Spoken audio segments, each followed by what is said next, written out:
Olá pessoal, todos bem? Retornamos para dar continuidade ao nosso estudo do artigo 40, o regime próprio de previdência dos servidores, previsto na Constituição Federal no seu artigo 40. Beleza, a gente já falou sobre, na aula passada, a gente falou sobre a questão das aposentadorias, né, que é vedado acumular, né, ter mais de uma, a percepção de mais uma aposentadoria por conta do regime próprio, né? Beleza? Excepcionalmente, eu posso acumular aquelas aposentadorias que são oriundas de cargos acumuláveis na atividade em que a Constituição permite, que eu coloquei para vocês aqui, né? Vimos isso, então. Vimos a questão da pensão por morte, que hoje vocês têm que ter um cuidado, que vai ter direito à pensão por morte o dependente quando, né, essa pensão vier a ser a sua única fonte de renda formal. Muito cuidado, é formal. Na prova eles vão colocar para vocês informal, tá? Muito cuidado com esse ponto, beleza? Próximo ponto que a gente já estudou, né? Aliás, a gente vai começar aqui, né? A gente não viu esse aqui ainda, a gente estudou esses dois pontos passados.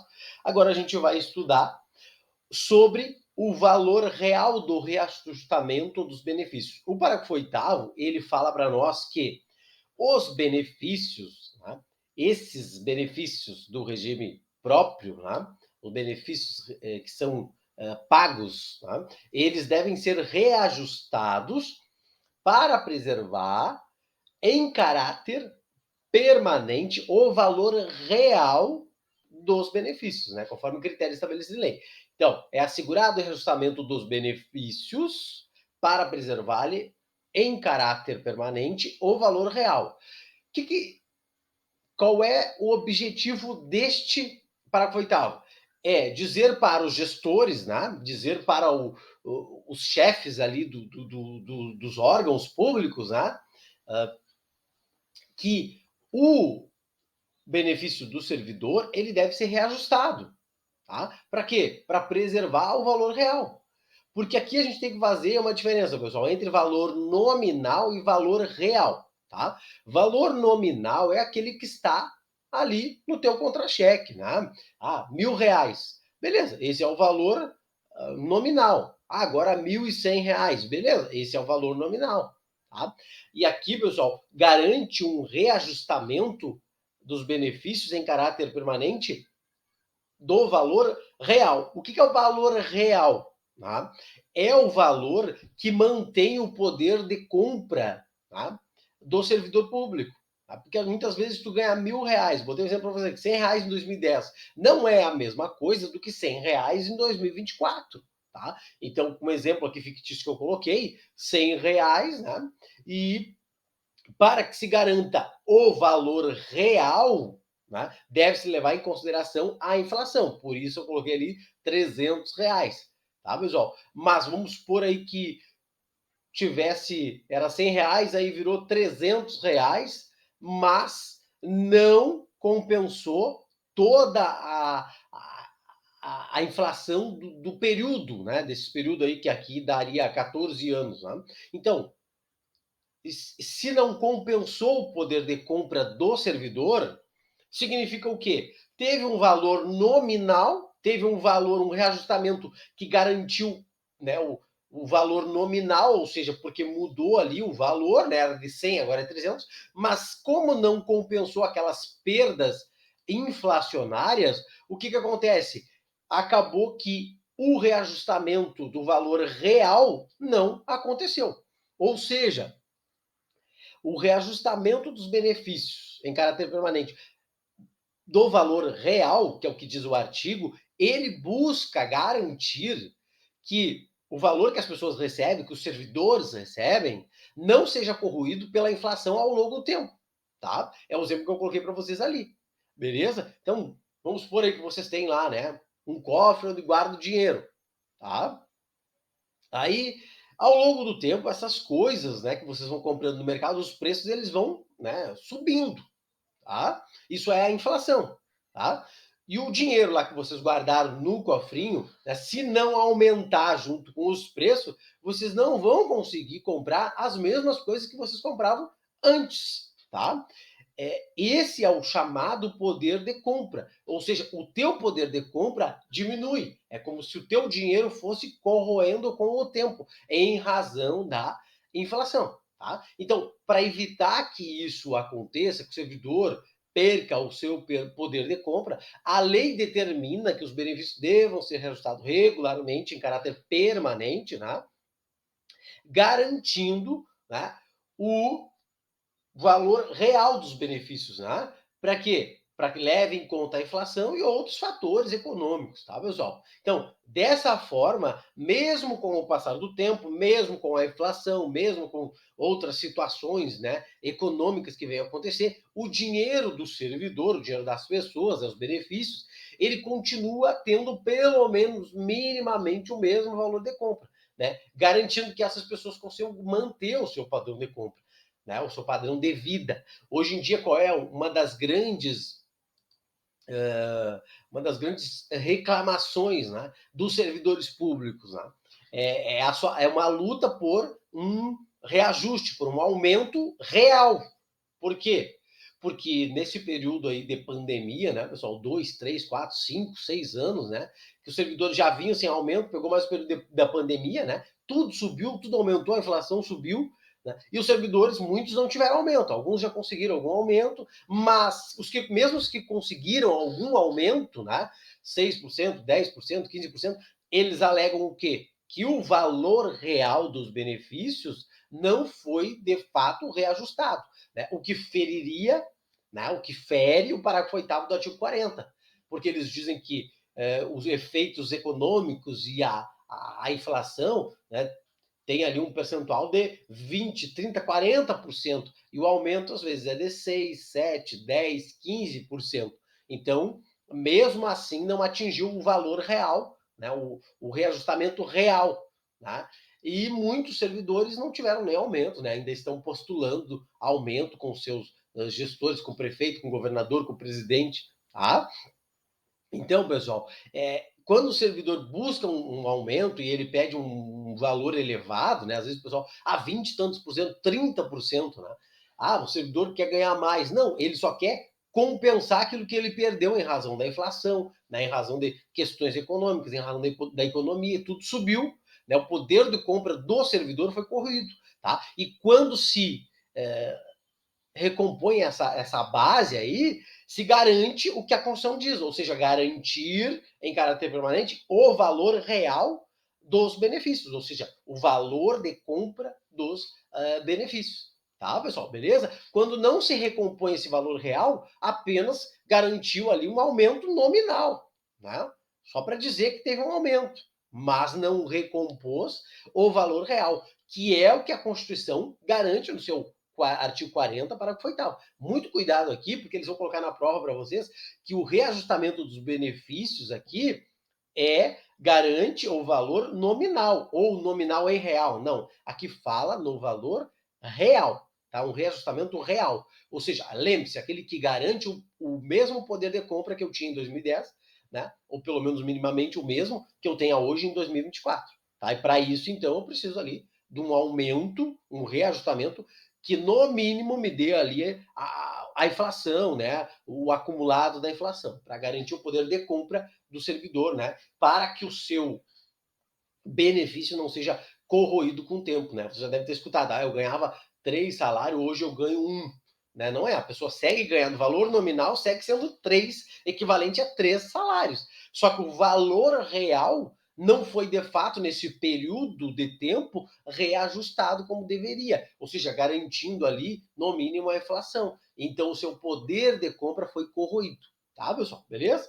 Beleza, então, vamos evoluindo aqui para o próximo, tá? Finalizamos aqui. O parágrafo 9º fala do tempo de contribuição. Diz que o tempo de contribuição, seja ele federal, distrital, estadual ou municipal, em quaisquer das esferas de governo, será contado para fins de aposentadoria, tá? E também para fins de disponibilidade. Aí eu coloquei para vocês ali, né? Eu tenho o tempo de serviço do servidor, tá?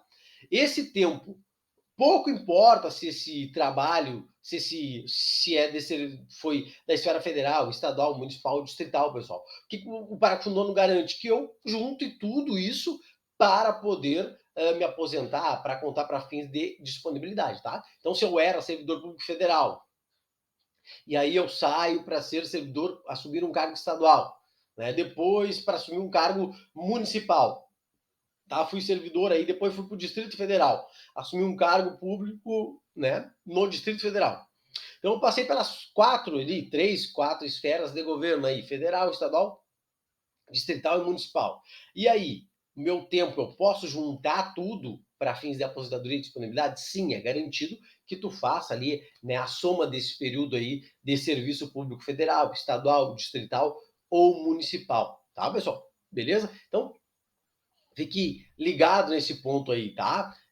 Claro, não seria justo, né, que esses períodos trabalhados, né, para o governo, seja na esfera federal, estadual, municipal, distrital, não fosse computado, tá? Então, esse período que o servidor contribuiu, né, o servidor contribuiu lá para o regime próprio, seja ele, né, de qualquer das esferas, né? Então, cada mês trabalhado lá ele contribuiu. Então, nada mais justo que agora essa contribuição dele venha ser considerada para fins de aposentadoria e disponibilidade, tá, pessoal?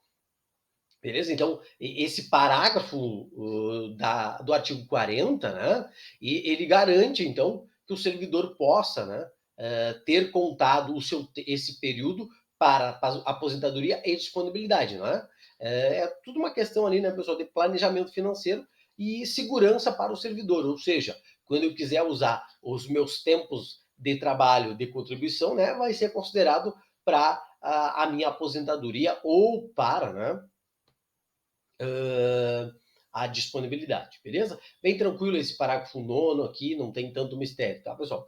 Beleza. Próximo ponto é ponto importante, porque fala do tempo de contribuição fictício, né? Ou seja, tempo de contribuição real, de fato, né? Tempo de contribuição trabalhado e o tempo fictício. O que o parágrafo 10 diz? Que a lei não poderá estabelecer qualquer forma de contagem de tempo de contribuição fictícia, tá, pessoal? Ou seja, antigamente, né, tempos atrás, tinha, né, tu podia dobrar ali a licença prêmio, né, tinha algumas formas de contagem de tempo fictício, ou seja, tu não trabalhava aquele período, mas tu tinha aquele período acrescido no teu tempo ali de contribuição e de serviço, né?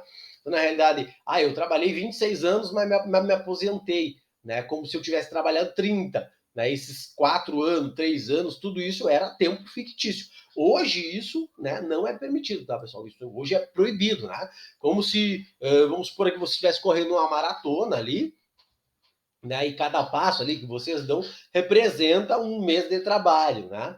E a contribuição para a Previdência, né? Só que aí o quê? Para adiantar isso aí, vocês fazem o quê, né?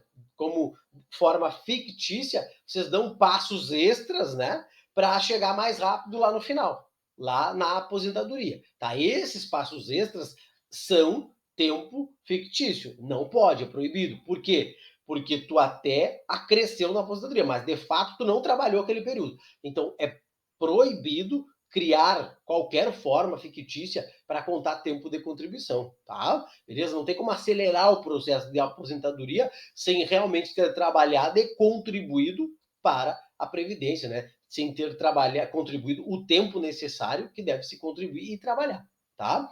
Isso também, né, não é justo para aquelas outras pessoas que trabalham de forma sem usar, né, qualquer tipo de tempo fictício, tá, pessoal? Beleza? Então isso busca, né, um processo de aposentadoria justo, transparente, sem atalhos, sem artifícios, tá? Que antigamente até considerava-se, né, esses períodos fictícios aí de aposentadoria, tá? Hoje não pode mais, tá, pessoal? Hoje tem que trabalhar 30 anos de contribuição, tem que estar trabalhado efetivamente 30 anos de contribuição, ou seja, apenas o tempo realmente trabalhado e contribuído será considerado para fins de aposentadoria, tá? Então tenham muito cuidado com isso aí, tá? Beleza? Parágrafo 10. Não pode qualquer forma de contagem de contribuição de tempo fictício. Vamos lá, próximo inciso. Próximo inciso, ele trata, pessoal, do teto do funcionalismo público ali. Ou seja, lembra-se que a gente já trabalhou, já falou que existe um teto, né, um limite fixado para o funcionalismo público. Tá? Lá no artigo 37, no inciso 11, tá, pessoal? Falei para vocês, esse é o teto remuneratório do serviço público, que o teto geral é o dos ministros do STF, esse é um teto geral, tá? No âmbito dos municípios ali o teto, subteto, né? Aí se criou os subtetos, tá? Teto geral, STF, ministro do STF. Depois, no âmbito dos estados, dos municípios, se criou subtetos, tá? No âmbito dos municípios, o subteto é o subsídio do prefeito. No âmbito dos estados, aí a gente vai considerar por poderes, tá? No âmbito do poder executivo é o do governador, no âmbito do poder legislativo é o dos deputados, e no âmbito do poder judiciário é o dos embargadores. Então, nenhum servidor pode ganhar mais do que o teto geral e do que do subteto, dependendo onde ele está, no município, no estado, se nos estados ou no Distrito Federal, dependendo do poder onde ele está, tá? Então, o servidor público está submetido a este teto aqui do funcionalismo público, tá, pessoal? Beleza? Beleza. E aí aqui o parágrafo 11º diz que esse teto também se aplica, né, para os proventos de aposentadoria, ou seja, aplica-se o limite fixado no 37, né, a soma total dos proventos de inatividade, inclusive quando decorrentes da acumulação ali de cargos e empregos, tá? Beleza, pessoal? Então, muito cuidado aqui, por quê? Está dizendo que o teto do funcionalismo vai se aplicar, mesmo quando ali tu tem acumulação de cargos e empregos. Né? Então, que tu estaria submetido ali ao teto ali, que hoje é 41 mil, 44 mil, né? Que é o teto do STF ali, e aí depende do lugar onde tu estás, né? Para ver se é o teto do prefeito, o teto no estado, tá? Mas diz que os proventos de aposentadoria estão submetidos a um teto. Ou seja, se tem duas aposentadorias, não poderia ganhar mais do que esse teto, né? Teria ali um abatimento para submeter o servidor, o aposentado, ao teto. Tá? Então você tem que levar isso para a prova. Se cair para vocês o 11º, né, significa que deve-se obedecer os proventos de aposentadoria, inclusive aqueles decorrentes de acumulação de cargos ou emprego, né? E de outras atividades, deve obedecer o teto do STF, tá, pessoal? Então, isso tem que ser levado para a prova, tá? Claro que tem uma decisão do STF que eu vou falar para vocês em seguidinha, né? Que já explica que não é bem assim, né? Mas para a prova, né? Se cair o artigo, vocês marquem que é isso aí, tá? Ou seja, esse limite em relação aí aos proventos de aposentadoria, tá? Esse limite lá do artigo 37 estabelece, né, essas regras para o teto salarial no serviço público, tá? Beleza? Então, esse limite vai se aplicar, né, para aquelas pessoas que acumulem proventos na atividade em relação de outros cargos ou atividades, né? Tá? Tranquilo? Então, se, por exemplo, o aposentado aí tem um cargo comissionado, né, eleito para algum cargo político, tá? Tem que submeter ao teto do STF, né? Isso aí busca, né, garantir aí que não haja abusos na acumulação de benefícios para manter uma questão de responsabilidade fiscal do Estado, tá? Beleza? Só que, pessoal, ó, o STF ele já se manifestou sobre a acumulação de cargos, né? Como que se daria, né, a questão do teto para, no caso de servidores, né, que tem acumulação de cargos, ou seja, 2 cargos de professor, né? Um cargo técnico científico e outro de professor. Como que se daria? O teto ele se daria sobre o montante, sobre a soma que eu aplico o teto, ou eu aplico o teto de forma individual, sobre cada cargo acumulado. E aí o STF já se manifestou dizendo que essa aplicação do teto, né, quando tu vai fazer análise para ver se a pessoa não furou o teto, é individualmente, tá? Então, eu tenho um cargo de professor, ganho 20 mil, tá? E no outro cargo eu ganho 30 mil, deu 50 mil. Se eu somar, passa do teto. Em tese, estaria burlando o teto, né? Não poderia, teria que reduzir ali para até um teto que é 41, 44 mil. Tá? Só que o STF o que disse? Não, tu analisa de forma individual, tu analisa por cargo. 20 mil, não passou do teto. 30 mil, não passou do teto. Então não tem problema que a pessoa receba os dois, receba aí na soma 50 mil reais. tá, pessoal? Então, para aposentadoria para proventos, aqui se leva o mesmo entendimento, a princípio do STF, tá? Se eu me aposentei com 2 cargos, vou levar os 2 e, né, e na soma ali não tem problema que ultrapasse o teto, né?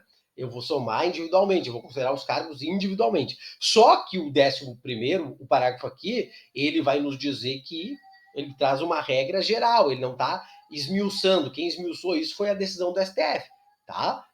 Tratando de cargos acumuláveis na atividade ali, que foi o foco da questão, né? Mas tese a gente aplica a mesma regra. Só que aqui não está perguntando para vocês a jurisprudência do STF. Então, se perguntar para vocês, segundo o 11º da Constituição Federal, segundo a Constituição Federal, seu artigo 40, tá? Aplica-se o limite fixado, né, do teto, a soma do total de proventos de inatividade. Então, segundo o artigo, tu pega o total e aplica o teto, tá? Segundo o STF disse que não é bem assim, aplica de forma isolada, tá? Então aí se vier segundo o artigo, marca isso. Segundo o STF, marca o posicionamento do STF, tá, pessoal? Beleza? Tranquilo? Beleza, então, né? Mostrei para vocês aqui o teto, né? O remuneratório para vocês relembrar, né? Lembre-se o teto geral, o ministro do STF, que hoje está por volta de 44 mil, mais ou menos, né? Se tu for servidor do município, tem um subteto, que é o subsídio do prefeito. Se for servidor do Estado, do Distrito Federal, ali vai ser governador, Poder Executivo, deputados, Poder Legislativo e desembargadores de Poder Judiciário. Tá, pessoal? Beleza? Essa é a regra geral do teto, beleza? Finalizo por aqui esse bloco com vocês. No próximo bloco a gente retorna para dar sequência aí aos parágrafos do artigo 40. Já estamos caminhando aí, né, nessa reta final do artigo 40. Forte abraço e bom